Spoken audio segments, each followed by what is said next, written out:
სახელითა მამისათა და ძისათა და ძმილისა სულისათა ამინ.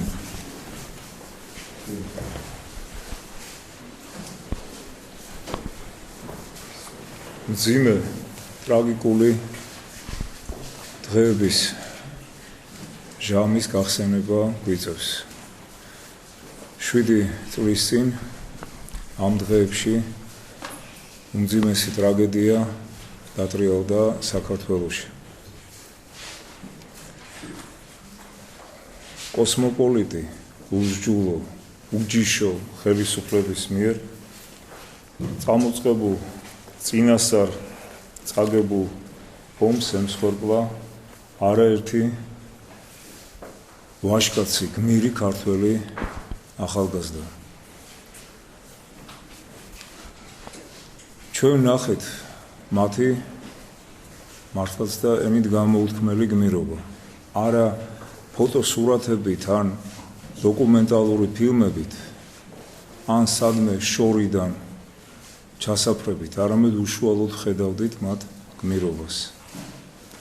ზუსტად დღევანდელ დღეს მასიურად მოყავდათ გორის ჰოსპიტალში უკვე დაჭრილი და დახოცილი ქართველი ბიჭები. დაჭრილები კი, როდესაც ჩამოასვენებდნენ გარდაცვლილს და შეეძლოთ უკან დაბრუნება, პირდაპირ მანქანას წესიერად არ საჩერებდნენ, ისე გარბუდნენ, ისე უკან ომში. და ასევე ჩვენ ნახეთ არაერთი იქ ქალი მეომრის გმირობა. ხოლო ის ხელისუფლება, რომელმაც ეს უვაჟკაცესი ადამიანები შეაკლა მტერს, იმ დღეს სწორედ 9 აგვისტოს თბილისში თავისუფლების მოედანზე ფეიერვერკს მართავდა წაგებული ომის აღსანიშნავად. და სწორედ იმიტომ მართავდა ამ ფეიერვერკს და იმიტომ ზეიმობდა, რომ ისინი ქართველები არ არიან. მათ სამშობლო არ გააჩნიათ. ამის ნათელი დადასტურებაა მათი ბელადის მაგალითი, რომელმაც ამერიკელი დამკვეთის პირდაპირი მითითებით და სურვილით უპირობოდ დატოვა საქართველოს მოქალაქეობა და მიიღო უცხო ქვეყნის მოქალაქეობა. რადგანაც ის თვლის ამერიკელების სამსახურში მყოფ ადამიანად თავს.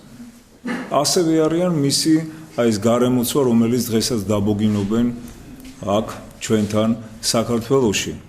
და მე გამკვირვებია იმ ჭირის უფლის, რომელიც ამ ადამიანებს თავიანთი გმირი შვილების თუ ოჯახის წევრების საფლავებზე უშვებენ. როდესაც ეს ადამიანები, გმირები იქ იბრძოდნენ, ისეთი გმირები, როგორიც გიორგი ანწუხელიძეა, ისეთი როგორიც შინდისელი ბიჭები არიან და კიდევ მრავალი და მრავალი. ყველას გვარებს და სახელებს ვერ იტყვი. როცა იქ იბრძოდნენ და თავსდებდნენ, ესენი გარბოდნენ ქვეყნიდან და საზღვრებს ტოვებდნენ.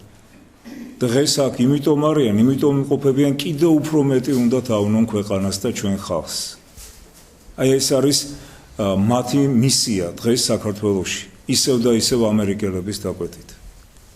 ეს დასამალი არ არის, ყველა ნათლად ვხედავთ ამას, როგორც საბჭოთა კავშირის დროს იყო მეორე მდივანი ჩამოსული აქ საქართველოში და რეალურად ის მართავდა პროცესებს, ასევე არის დღეს ამერიკის ელჩი მმართველი საქართველოში პროცესებისა.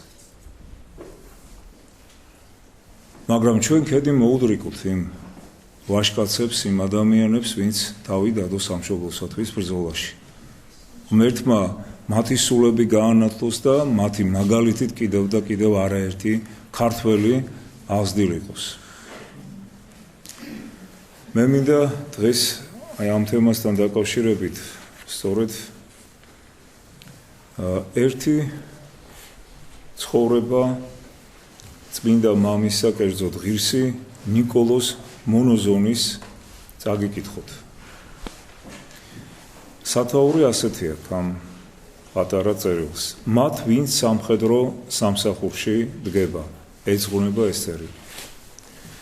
როდესაც ზმანო სამხედრო სამსახურში გაწვევის დრო დგება, ჩვეულებრივ უმეტესობა მათი, ვინც სამსახურისათვის ემზადება, მეტად უპირსად ატარებენ დროს. ყველგან ლოთობა, სიმღერა, მუშტიკრივი, 1000 გვარი უკეთურება შეიძლება დავინახოთ, ან გავიგონოთ.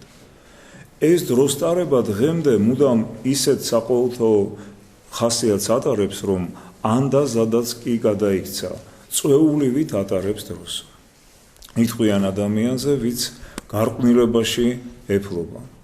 ძმანო, ვინც მეფისა და სამშობლოს სამსახურისათვის ემზადებით, განა ამგვარი ქცევა შეგფერით, განა თქვენი სამსახური საღვთო საქმე არ არის, ჭეშმარიტად ასეა, ხოლო იქ, სადაც საღვთო საქმე კეთდება, რა ესაქმება დროს ტარება სიბილწეს, ავსულების მსახურებას.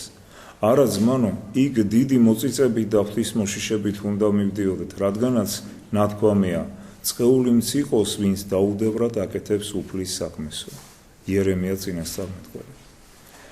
გახსოვდეთ ისიც, რომ სამხედრო სამსახურში ჩადგომისას სიცოცხლეს აგდებთ საფრთხეში. დღეს არა და ხვალ მტერთან შესაბმელად შეიძლება გაგზავნო და თქვენი სიცოცხლე სათუო იქნება და თუ კი ასეა, თუ ფიქრობთ, რომ ღმერთი დაგიფარავთ, თუ კი თქვენ მის დიდებას შეურაცხყოფთ ქრისტიანისათვის შეუფერებელი საქციელით. არა ძმანო, თუ კი გსურთ ომში ცოცხალი დარჩეთ და სახსალამათი დაბრუნდეთ შინ, კდემითი ცხოვრეთ, დადგუნეთ ბილწივნებები, გულში ღვთისშიში იქონიეთ, თუ კი ასე არ იქმთ, ნუ ველით ღმერთის წყალობას. ღირსი ნიკოლოზი, ვისაც წმინდა ეკლესია დეკემბრის 24 დღეს მოიხსენიებს, მონოზნოდ აღკვეცამდე ბერძნულ ჯარში მსახურობდა. ღვთისმოშიში ადამიანი იყო, კეთილმორწმუნე, კდემამოსილი, რაც საქმითაც დაამტკიცა, როდესაც ბულგარელთა წინააღმდეგ ლაშქრობაში მონაწილეობდა. ერთხელაც ღამის სათევად სასტუმროში გაჩერდა, ხოლო სასტუმროს მეპატრონის ქალიშვილმა მისი ცდუნება მოინდომა. ჯარისკაცმა დაძლია საკუთარ თავში ბილწივნება, ქალს აუხსნა მისი საქციელი სისაძაგლე და გადაათქმევინა ცოდვის ჩადენა. ბოლოს კი უთხრა, განა ვერ ხედავ, რომ სისხლის მღვრელი ბრძოლა მიდევს წინ. დაფიქრდი, შემიძლია განა, შევიბილწო თავი და ღმერთი განვარისხო, გამშორდი. შემდეგ წამოდგა საწოლიდან, ილოცა და გზას გაუდგა. მომდევნო ღამეს ამგვარი რამ ესიზმრა. იხილა თავი ერთ წარმტაც ადგილას. გვერდით ედგა ძლიერი და დიდებული მამაკაცი, რომელმაც უთხრა, მიმოიხედე და მითხარი, რას ხედავ? ჰოი უფალო, მიუგო ნიკოლოზმა, ერთ მხარეს ვხედავ, რომ ბერძნები ბულგარელებს შეხავენ. ახლა მეორე მხარეს გაიხედა, უთხრა მოვლენილმა, იქ რაღაც ჩანს. იქ კი ბულგარელები შეხავენ ბერძნებს, მიუგო ნიკოლოზმა. ამის შემდეგ ბრძოლა თითქოს დასრულდა და მოვლენილმა განაგრძო. ყურადღებით დააკვირდი ბრძოლის ველს, ვერაფერს ხედავ განსაკუთრებულს. ნიკოლოზი დააკვირდა და დაინახა, რომ მთელი მიწა უსიცოცხლო სხეულებით იყო ერთიანად დაფარული, მხოლოდ ერთგან მოჩანდა სიცარიელი, მაგრამ იმდენად მცირე, თითქოს მხოლოდ ერთი ადამიანისათვის იყო დატოვებული.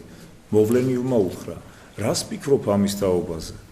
უბიცი და ბრიყვი ვარ უფალო, ვერაფერი გამიგია, უპასუხა ნიკოლოზმა. მან კი უთხრა, მკვდრებს შორის სარიელი ადგილი შენი ადგილია. იქ უნდა წოლილიყავი სხვებთან ერთად, მტერს შენც რომ მოეკალი. მაგრამ რა კი გასულ ღამეს უბიცოება შეინარჩუნე და მრუშობა დაამარცხე, ამით სიკვდილი აირიდე და ხორცთან ერთად სულიც გადაირჩინე. ხილვა დასრულდა. მალე შემდგომ ამისა ბერძნებსა და ბულგარელებს შორის სასტიკი ბრძოლები გაიმართა. თავდაპირველად თითქოს ბერძნები იმარჯვებდნენ, მაგრამ შემდეგ ბულგარელებმა შემოუტიეს და მრავალი ბერძენი დახოცეს. სიკვდილს სულ მცირედნი გადაურჩნენ. გადარჩენილთა შორის იყო ნიკოლოზიც. მან მადლი შესწირა უფალს გადარჩენისათვის. დაიტირა დაცემული ამხანაგები.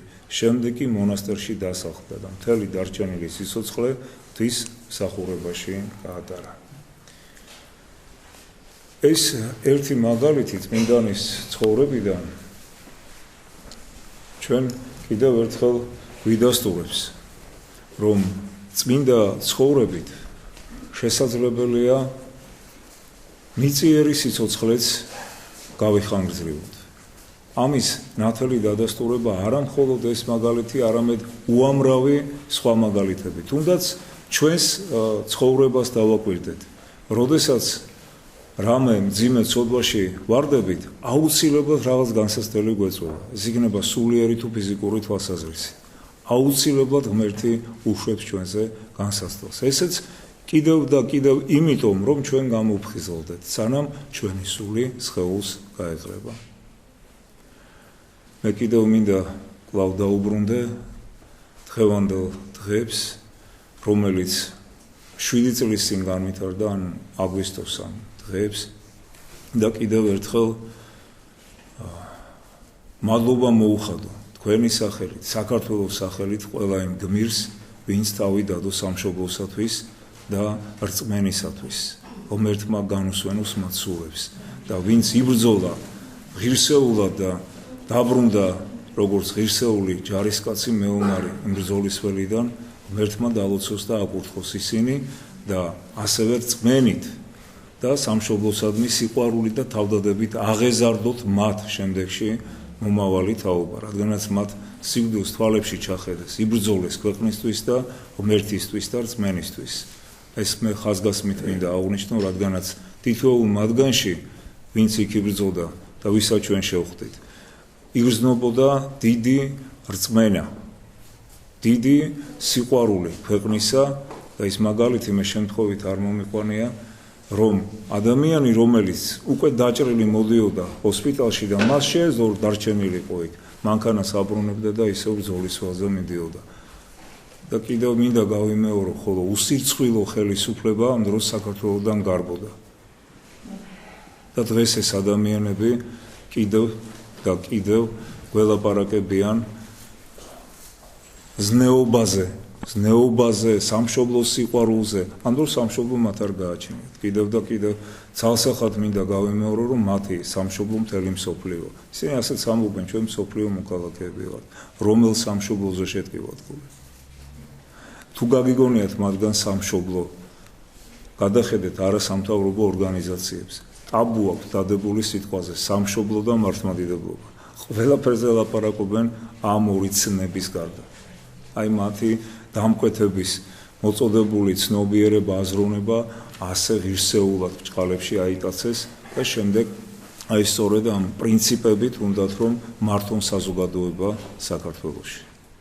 ღმერთმა დაგლოცოთ თქვენ, ღმერთმა გაგაძლიეროთ რწმენაში და სამშობლოს სიყვარულში.